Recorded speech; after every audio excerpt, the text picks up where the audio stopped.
We held hands together and braced ourselves for the sun.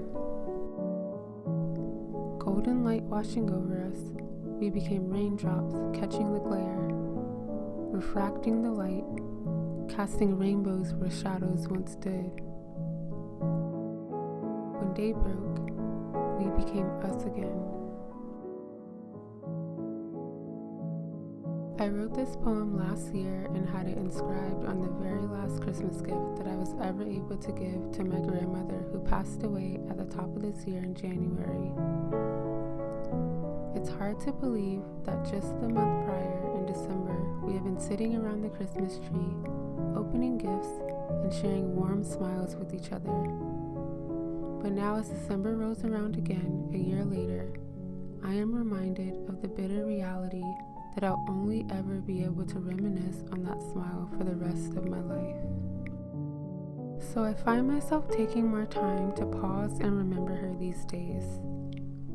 I read through her old Bible and I look at the notes that she left behind, and then I remember that if she were here, she would want me to smile and be happy, because after all, someone still has to be in charge of decking the halls since she isn't here to do it. So this year, in the spirit of my granny and her love for the Christmas holiday, I'm going to celebrate her in the way that I think would make her most proud, through festive and joyful Christmas decor.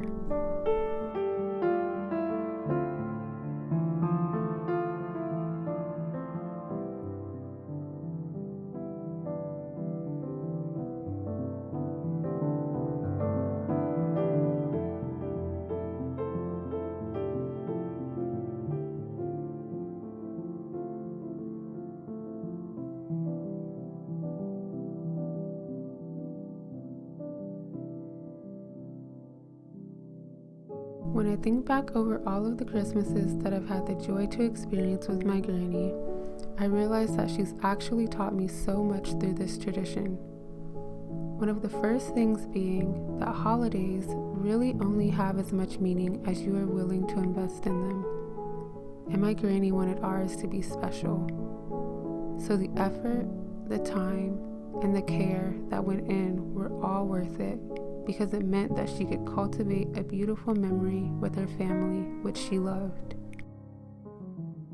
Secondly, she taught me how to live with a generous heart. I have vivid memories of her going from store to store, shopping for days to try to find gifts for every person that she could think of, not wanting anyone to be forgotten.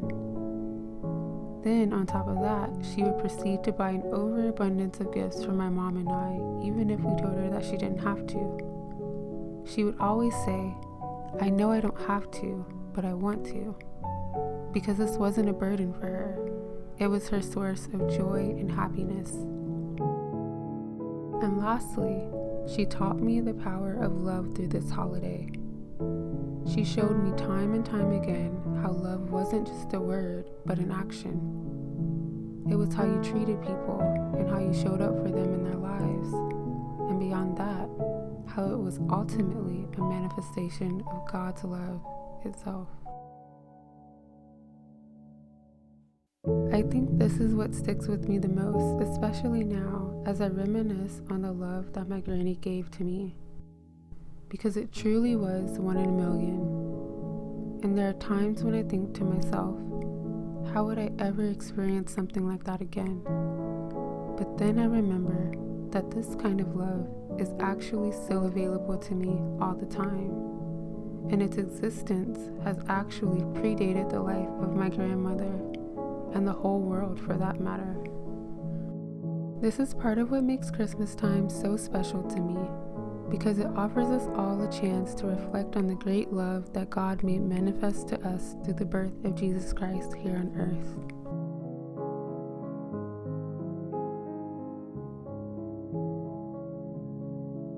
In John 3:16, it says that God so loved the world that he gave his only Son, that whoever believes in him should not perish but have eternal life.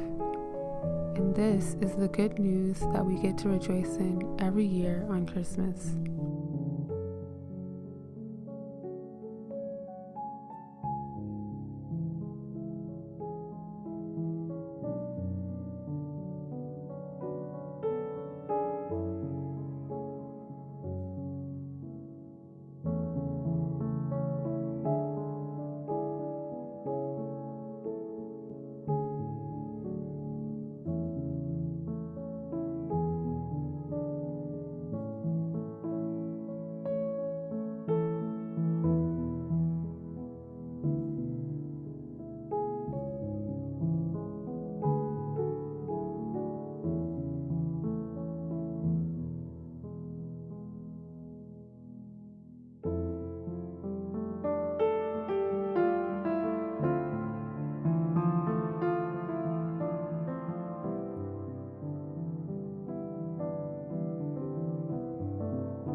Although it may seem bittersweet this year, and grieving through any holiday is never easy, I will allow my heart to be light as I remember all of the good things about my granny, who was to me the sweetest sounding Christmas carol around. So if you're grieving anyone this year, or any other sort of loss, know that you're not alone. And it's okay to feel sad, but in the midst of that, remember that it is also still okay to feel joy.